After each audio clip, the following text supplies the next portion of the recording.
안녕하세요. 온유제 부동산의 기대표입니다. 오늘의 주제는요, 제가 부동산 영업을 하면서 많은 고객님들을 만나 뵈왔었는데요. 그 많은 고객님들 중에서도 상대하기가 조금 까다로웠거나 조금 대하기 어려웠던 뭐 그런 유형들을 말씀드려 볼까 합니다. 흔히 말해서 좀 진상 손님이라 그러죠.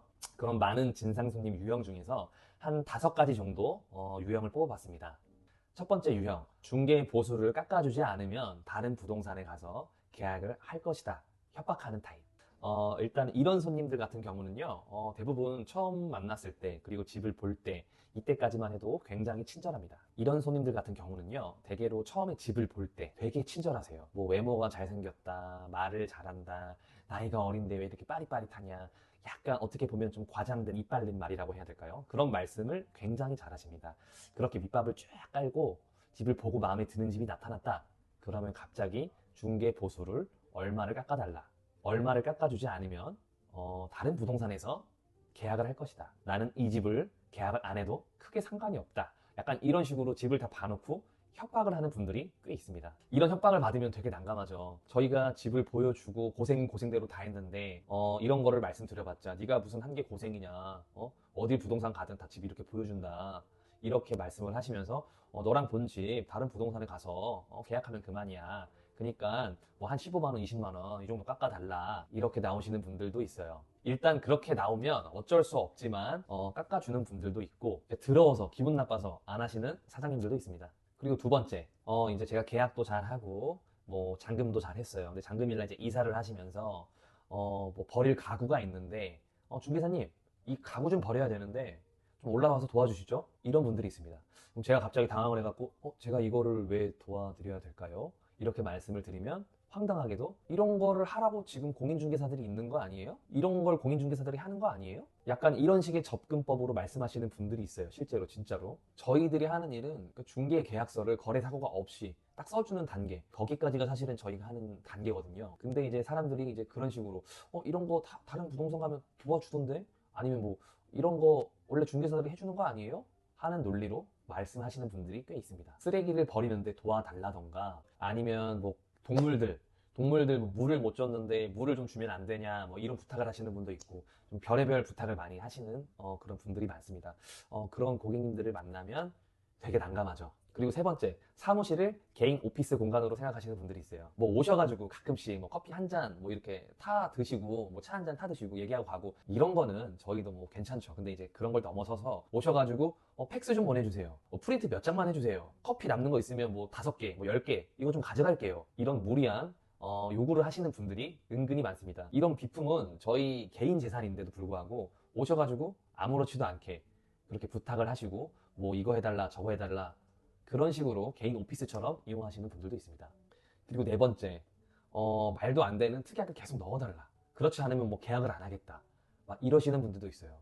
보통 가계약 단계에서 어떤 특약을 넣을지 다 협의를 해서 가계약 특약 문구에 넣는 편이에요. 저 같은 경우는. 이 부분은 부동산마다 스타일이 다를 수 있으니까 다른 데는 아닐 수도 있어요. 아무튼 저 같은 경우는 뭐 가계약을 할 때 특약을 다 미리 조율하고 뭐 그런 식으로 넣는 편인데, 그럼에도 불구하고 이제 계약서를 쓰는 날 만나가지고 뭐 예를 들어서 최근에는 어떤 특약을 넣어달라 했냐면, 그 중개 계약에는 아무 문제가 없고 그 집에도 하자도 하나도 없어요. 예. 근데 이제 이분이 신축 입주장을 뭐 처음 해보는 분이어서 그런 건지 아니 잘 모르겠지만, 계약서를 쓰는데 갑자기 그러더라고요. 나중에 나도 집주인이 나중에 나도 계약을 하고 나서 이사를 가고 나서 나중에 나도 이 집주인이 자기도 모르는 융자나 뭐 자기도 모르는 권리 같은 거를 이 집에 담보로 해놨을 때 공인중개사도 함께 책임을 져야 된다라는 특약을 넣어달라는 거예요. 사실 이런 특약을 넣는 거는 말이 안 되거든요. 저희가 책임져야 될 건 이 중개 계약을 함에 있어서 이제 거래 사고가 나지 않게 이 중개 계약을 깔끔하게 잘 마무리해 드리는 거지, 추후에 임대인이 갑자기 변심을 해서 막 악의적인 마음을 갖고 뭐 집을 담보로 막 뭘 받아가지고 막 어디 해외로 도망가고 막 이런 것까지 저희가 책임을 져줄 수는 없어요. 왜냐하면 저희가 집주인의 속마음을 들여다볼 수 있는 것도 아니고 저희는 객관적인 자료를 통해 이 집을 판단을 하고 그 집주인을 판단할 수밖에 없거든요. 뭐 거짓말 탐지기라든가 이런 걸 들고 와서 그 집주인한테 그럴 거냐 안 그럴 거냐 이렇게 물어보면서 거짓말 탐지기로 검사를 할 수도 없는 거고, 그렇기 때문에 저희는 객관적인 자료, 뭐 그 집의 등기부 등본, 뭐 공급 계약서, 뭐 옵션 계약서, 아니면 뭐 이제 국세, 지방세, 체납 내역 뭐 이런 거를 확인해서 이 집과 집주인한테 뭐 크게 문제가 없다, 뭐 그런 걸로 판단을 하거든요. 그러고 나서 계약을 하고 난 뒤에 보증보험이라던가 이런 걸 꼭 들으라고 안내를 해요. 그럼 보증보험을 들면 사실 문제는 될 일은 거의 없어요. 근데 이제 그럼에도 불구하고 이런 모든 책임을 너네들이 다 져야 된다 이러면서 그런 특약을 무조건 넣어달라 이러시는 분들도 계셨고요. 아니면 뭐 말도 안 되는 특약을 넣어달라고 하는 분이 많아요. 막 본인 신용의 문제로 대출이 안 나오는 건데 그래도 계약금을 다시 반환해달라, 이런 특약을 넣어달라, 갑자기 계약 날아서 이러시는 분들도 있고, 아무튼 별의별 사람들이 다 있습니다. 그리고 다섯 번째, 집을 보지도 않고 다짜고짜 무리한 금액을 깎을 수 있냐 이렇게 물어보시는 분들이 있어요.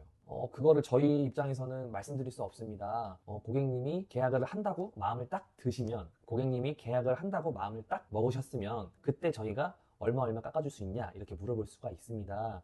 그리고 집을 먼저 보시고 선택을 하시지요. 그걸 먼저 물어보면 집주인들이 마음이 상할 수가 있습니다. 뭐 이런 식으로 저희가 안내를 해드려요. 이런 식으로 안내를 해드림에도 불구하고, 아니 깎이는지 알아야 내가 볼 거 아니야, 그러니까 먼저 집주인한테 물어봐, 이런 식으로 저희한테 공격적으로 말씀하시는 분들이 있어요.